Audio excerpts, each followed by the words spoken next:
Hello there, and welcome to Dr. T for today, August the 28th. As you can see, Stage 1, we are landing left-hand side with all of the tanks. Why? Well, because it's, like, machine guns and flamethrowers, and if you're rolling tanks, they're not even going to be able to hit you, so just run right into them. No one cares. 28k on the HQ. You could even go around the right-hand side and come in from behind the HQ and not even have to blow up any defenses, but what's the fun in that? Stage 2, almost the same thing. We landed center, obviously, and there is an artillery drop to take out that boom mine. But aside from that, basically flare onto the building, like the flamethrower that you just blew up, and your tanks are going to set up shop, and nothing will be able to hit them there. And you'll be able to take things out after taking it down one defense that can't even reach you, and I don't know. It doesn't get much easier than that. Unfortunately for Stage 3, those easy rolling trends, they kind of come to a halt, and you have to actually, you know, blow some things up and deal with rocket launchers. It's crazy. The good news is, if you go left-hand side, and like, I kind of stopped farming for GBE after the 2 bunkers, because I was like, well, I really don't need to do this, but, like, you could let your tanks kind of move forward, at least take out the 2 machine guns, and it looks like I'm taking out the machine guns anyways, but that like 3-pack of defenses just behind the free GBE, take those out. The sniper towers won't be able to reach you, nothing will really be able to hit you, and then if you need, you can use some of that GBE to take out that cannon, or sniper tower, or throw shocks, or, you know, do whatever you need to do to get through the level, because GBE makes everything easier. Alright, Stage 4, definitely turning up the difficulty. So there is a shock launcher right there, it's gotta go. There's a boom cannon right on the beach, it's gotta go. Now if you're landing a full complement of boats, you're gonna want to smoke the left hand side of the beach, because if you don't, the boom cannon up there is gonna have a heyday. Field day? I don't know. It's gonna ruin your troops. So, definitely take out the boom cannon in the middle, because it'll actually have range on you all over the place while you're trying to move around. And then, if you don't have the GBE to take out that shock launcher, then, with, like, damage, obviously, it does have around 12k. If you can't take that out, then throw a shock on it, run around, blow some things up, and just, like, work your way into naturally taking that bad boy out. It may mean that when you get to the end here, you're not going to have a shock to nice and easily just take everything, you know, and shut it down while you clear out the HQ, but at least it will get you a win if you need that extra help.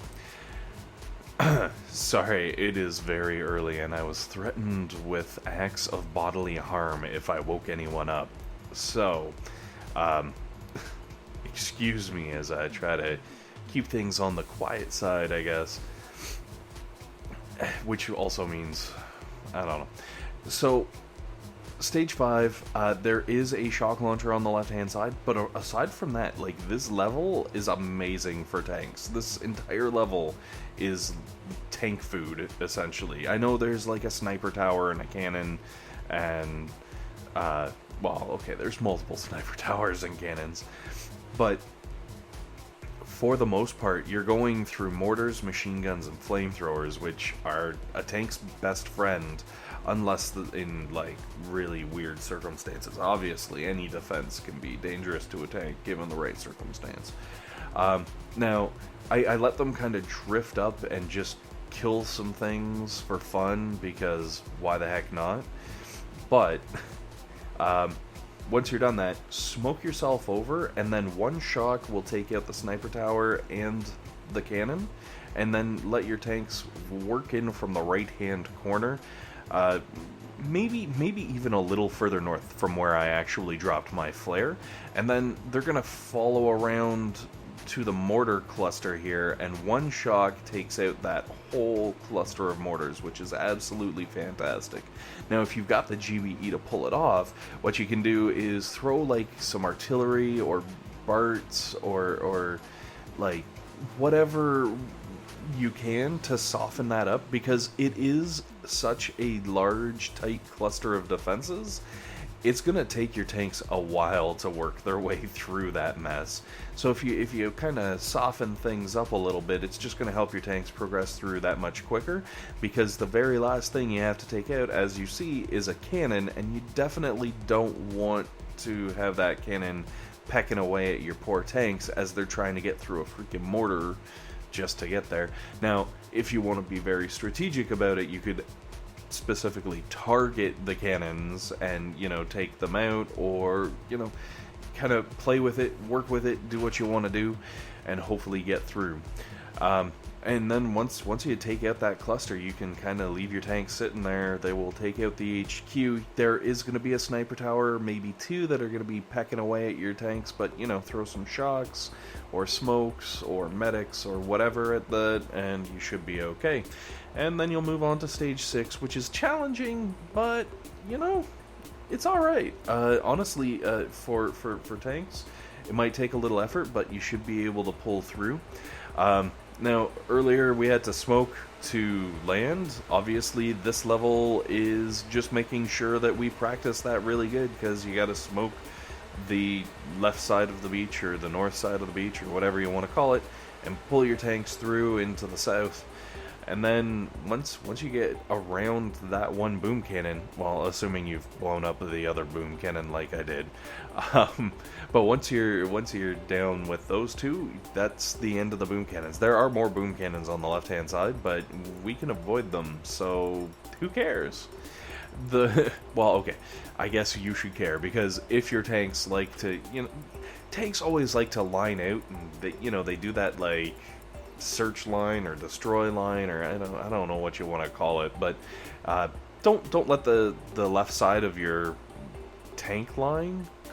It's kind of like a tank conga line, like da da da da da boom, da da da da da boom. I don't want to see the cruise ship that this conga line is going on, because I'm just picturing like a lot of tanks rolling around, and it'd have to be enormous. Anyways, don't ask me why I just drifted off into tank. Sorry, now I'm thinking like, tank retirement cruise. So a bunch of like old scratched up tanks from like World War II, like all creaking and like... Anyway, tank conga line. Sorry. Alright. Moving on to stage 7, I don't want to drift off into this tank conga line.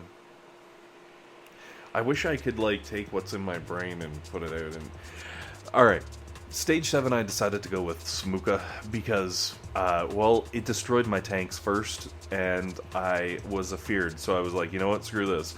Then I did the Zooka, and I was like, screw this, I need more GBE. And I really kind of wish that I had kept the first attempt, because my path and my smoking was so much better. This is really sloppy and horrible, and I end up hitting mines. If you flare just, I guess, south of the two rocket launchers that I'm passing right there, it keeps your Zookas away from all the mines as long as you've blown up the cluster that I kind of blew up at the beginning of the stack. And then you can like creep in here. Also, I kind of screwed up my shocks on this one because you can hit obviously the big cluster just south of the HQ, and then there's like 3 rocket launchers in a line. If you shock those just right, you can get all of those shots and make it much safer for your Zookas. Anyways, guys, hopefully this has been helpful, hopefully this has been entertaining, and most importantly, hopefully you guys have a fantastic day.